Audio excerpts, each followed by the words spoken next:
ঝাড়রা পিটে দাও। চলো চলো ভাই সব, আদেশ, সরকারের আদেশ।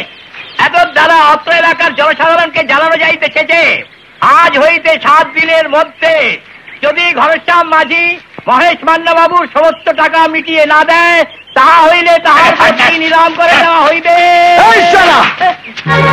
বলি রে, আমার লঞ্চ নিলাম করে দেন? কোন বাপের বেটার তো হিম্মত? আমার কি দোষ ঘনশ্যাম? দারোগা বাবু যেমন আদেশ দিয়েছেন আমি তেমনটি করেছি।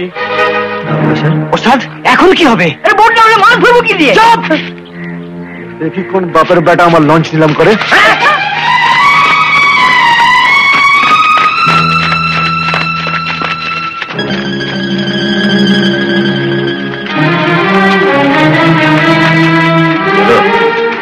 মহেশ মান্না পুলিশ নিয়ে দাঁড়িয়ে আছে। সাবধান, ঘনশ্যাম আসছে।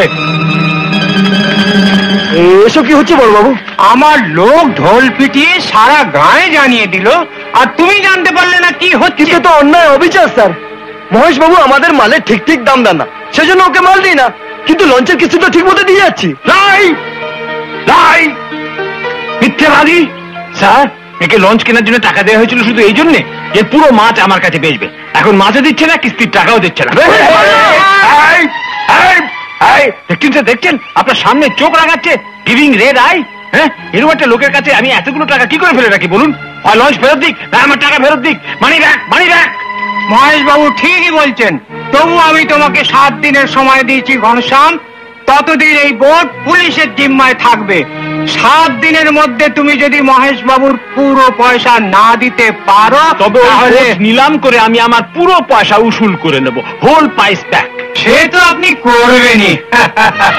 হ্যাঁ, আপনি তো ওর পক্ষে কথা বলবেনই, কিন্তু একটা কথা মনে রাখবেন, 7 দিনের মধ্যে যেখান থেকে হোক পুরো টাকা এনে এই হারামজাদার মুখে ছুঁড়ে মারব, তখন যেন কোনো গড়বড় না হয়।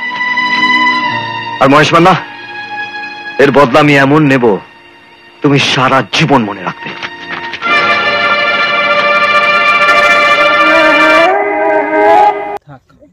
হাই ফ্রেন্ড, কেমন আছেন? আশা করি ভালো আছেন আর ভালো থাকবেন, সুস্থ থাকবেন। আজকে এলাম আমরা অন্যায় অবিচারে শর্ট করতে, আর তার সঙ্গে আমার উৎপল দত্তর পাঠ করছে আমার মামা নাম্বার 1, সবাই তো চেনেন কম বেশি।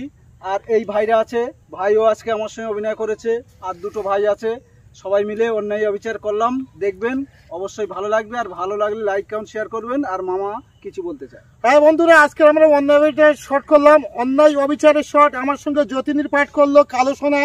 আচ্ছা, আমার ভাগনাকে আশা করি সবাই চেন, মিঠুন 2 ইনি মিঠুন বাবুর অভিনয়টা করলো। আমি মামা নম্বর 1, আমি উৎপল দত্তর অভিনয় করলাম। সাইল পুলিশের অভিনয় করলো। আমার একটা নাতি আছে, ইনিও মোটামুটি কথা মিঠুন বাবুর সঙ্গে অভিনয় করলো। এটা হচ্ছে কি আমার ছেলে আজিজ বৈদ্য, ইনিও মোটামুটি আমাদের সঙ্গে রোল করলো। সবাই মিলে আমরা শর্টটা করলাম। আপনাদের যদি ভালো লাগে লাইক করবেন, আর আমাদের একটু আনন্দ দেওয়ার চেষ্টা করবেন। ভালো ভালো শর্ট যেন আবার আপনাদের তুলে আমরা দেখাতে পারি। থ্যাংক ইউ, সবাই ভালো থাকবেন, বাই, টাটা।